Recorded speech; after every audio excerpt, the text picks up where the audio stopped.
नमस्कार. आजच्या कथेत जरा एक विलक्षण शिवाचं आणि भगवान विष्णूचं वेगळंच रूप आपण बघणार आहोत. मंडळी, देवांच्या मध्ये सुद्धा ज्या गोष्टी होतात ना, त्यासुद्धा खूप रंजक आहेत आणि खूप काही शिकायला मिळणारे आहेत. खरं तर हरी आणि हर यांच्यामध्ये कोण कोणाची देवता, कोण कोणाला अभिवादन करतं, कोण कोणाला वंदन करतं हे आपल्या लक्षातच येत नाही. आपणच वेडे असतो की देवांना हा देव श्रेष्ठ, तो देव श्रेष्ठ, हा त्याच्यापेक्षा कनिष्ठ, असले वाद घालत, असे निरर्थक वाद घालत आपण जगत असतो. मुळात या ईश्वरी शक्ती परस्परांना पूरक असतात. आणि परस्परांना पूरक कोणत्या विषयात असतात? म्हणजे उगाच एकमेकांना सहकार्य करत जगणारी असं आहे का ते? नाही. या परस्परांना पूरक असतात विश्वाच्या कल्याणासाठी. या जगताचं कल्याण व्हावं, हे जग सुंदर पद्धतीनं जगावं, राहावं, सुरक्षित राहावं, त्याचा उद्धार व्हावा, यासाठी या सगळ्या दैवी शक्ती प्रयत्न करत असतात आणि एकमेकांना आधार देण्याचं काम करतात.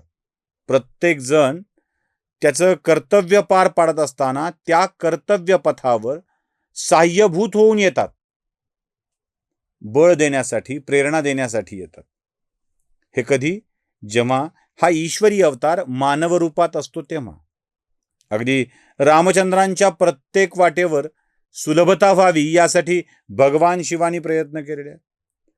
ज्या गोष्टी शिवाना करायच्या आहेत त्या शिव करताना त्यात साह्यभूत भगवान विष्णू ठरतात, ब्रह्मदेव ठरतात. या प्रत्येक देवतांचं आपलं कार्य आणि त्यातलं प्रत्येकाचं योगदान ठरलेलं आहे. आता भगवान विष्णूंना आपण चक्रधारी म्हणतो, सुदर्शन चक्रधारी म्हणतो. भगवान विष्णूंना आपण शिवाचे भक्त पण म्हणतो. बघा, सुदर्शन चक्रधारी, काशाय वस्त्रम करदंडधारिणम कमंडलू पद्मकरेण शंखम. त्यातला हातात शंख, चक्र, गदा, कमंडलू या सगळ्या वस्तू धारण करणारे विष्णू हे शिवभक्त आहेत. आता या विष्णूंच्याकडे आलेलं सुदर्शन चक्र जे आहे ना, ते कुठून आलं? त्यासाठीची एक कथा शिवपुराणामध्ये खूप छान आहे. एकदा भगवान शिवांना सुदर्शन चक्र भगवान विष्णूंना द्यायचं होतं.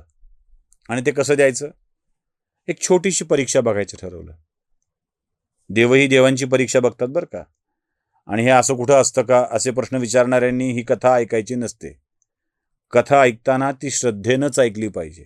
जे ज्या काळात घडतं ना, ते त्या काळात घडलेलं असतं. उगाच हजारो वर्षाच्या नंतर हे असंच का, ते तसंच का, असले प्रश्न विचारत बसणं मूर्खपणाचं असतं. ते तसं होतं, ते तसं घडलं आहे, त्यावर श्रद्धा ठेवली पाहिजे. आणि श्रद्धा असेल तर सगळ्या गोष्टी शक्य होतात. सगळ्या गोष्टी शक्य होतात. आमची अडचण काय? आमची श्रद्धाच नाही आहे. आम्ही चिकित्सा म्हणतो आणि शंका व्यक्त करतो. चिकित्सा नसते ती, शंका असते. आणि या व्यक्त केलेल्या शंकांनी देव कळत नाही. शंकेचा पडदा डोळ्याच्या समोर आला ना की पलीकडचं काही दिसत नाही. त्यामुळं ती पारदर्शकता होण्यासाठी तो शंकेचा पडदा दूर करता आला पाहिजे. ज्याला तो पडदा दूर करता आला त्याला तो देव दिसतो. आपण शंकेच्या रंगाचा चष्मा डोळ्यावर घातला असेल तर जग तसंच दिसणार आहे. त्यामुळं ती शंका सोडा, श्रद्धा ठेवा, विश्वास ठेवा.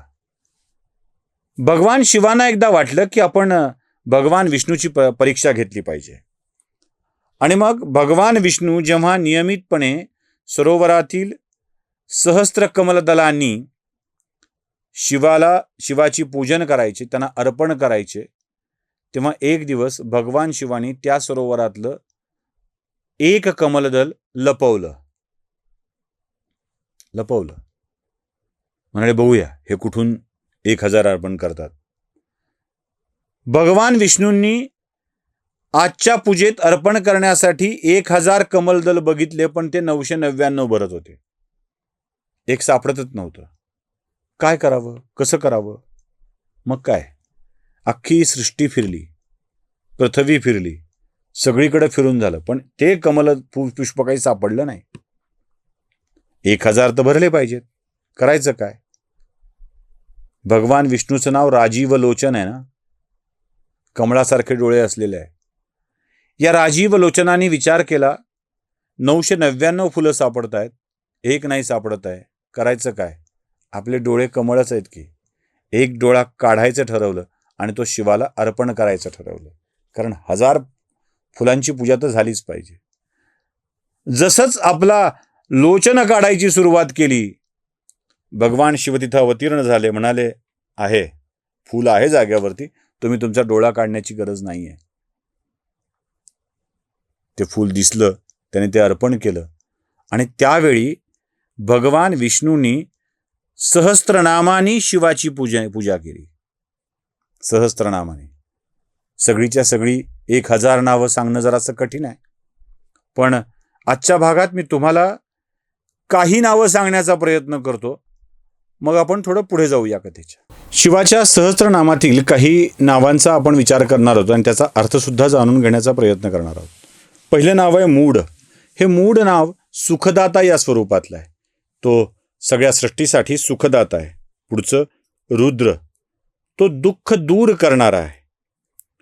पुष्कर, आकाश स्वरूप आहे. शर्व, तो संहारकारक आहे. या दुष्टाचा, वाईटाचा संहार करणार आहे.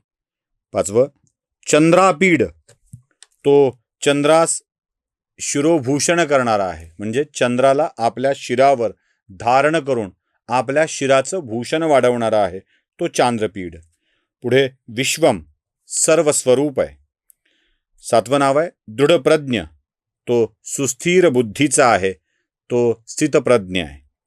विरूपाक्ष, त्याचं विकट अशा स्वरूपाचं रूप आहे. पिनाकी, पिनाक धनुष्य धारण करणारा तो आहे. ब्रह्मा, तो सृष्टीकर्ता आहे. दुर्जटी, जटांच्या भारांनी युक्त असा आहे. जुष्य, तो सेवन योग्य असा आहे.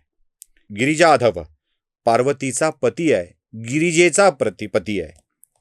ताक्षर, गरुड रूप आहे. गोप्ता, रक्षक आहे. सर्ग, सृष्टीरूप आहे. पुष्कल, पूर्णतम आणि व्यापक अशा स्वरूपाचा आहे. शुभांग, सुंदर अशा अंगाचा आहे. महागर्त, महान आकाश रूप आहे. प्रभंजन, वायुरूप आहे. परावर, कार्यकारण रूप आहे. वर्णी, तो ब्रह्मचारी आहे.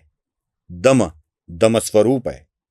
प्रधान, सर्वात श्रेष्ठ आहे. चंद्र, चंद्राप्रमाणे आल्हाददायक आहे.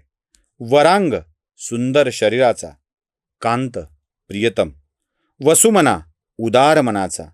धन्वी, पिनाकधारी, धनुष्यधारी. पुरंदर, त्रिपुर संहारक आहे.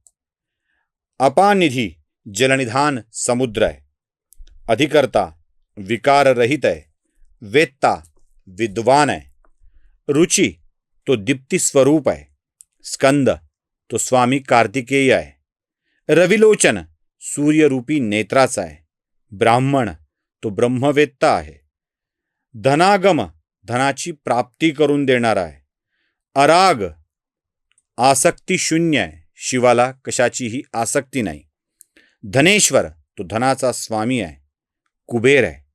विक्रांत, विक्रमशील आहे. वरद, वर देणारा आहे. नंदी, नंदी नावाचा गण आहे, गणाध्यक्ष आहे. शुची, नित्य शुद्ध आहे. वसुरेता, सुवर्णमय रेत असलेला आहे. विशोक, शोकरहित आहे. त्रिलोकेश, तो त्रिभुवनाचा स्वामी आहे. मय आहे, सुखस्वरूप. काल, काल, कालाचाही काळ आहे. शाकल्य, शाकल्य ऋषिरूप आहे. आणि शिवाचं हे जे शिवसहस्त्रनाम स्तोत्र आहे ना, तो गाणारा, तो म्हणणारा सगळ्या रोगातून मुक्त होतो. विद्या, धन याची प्राप्ती होते. ही भगवान शिवांची काही महत्त्वाची नावं जी आपल्याला लक्षात आली पाहिजेत. या सगळ्या पूजनानंतर भगवान शिवानी विष्णूला प्रसन्न होऊन आपल्या जवळचं ते सुदर्शन चक्र विष्णूंना बहाल केलं आणि सांगितलं की आजपासून या चक्राने तुम्हाला पृथ्वीचं संचलन करायचं आहे. भगवान विष्णूंना हे सुदर्शन चक्र मिळालं कसं याची ही शिवपुराणातली कथा म्हणूनच खूप रंजक ठरते. नमस्कार.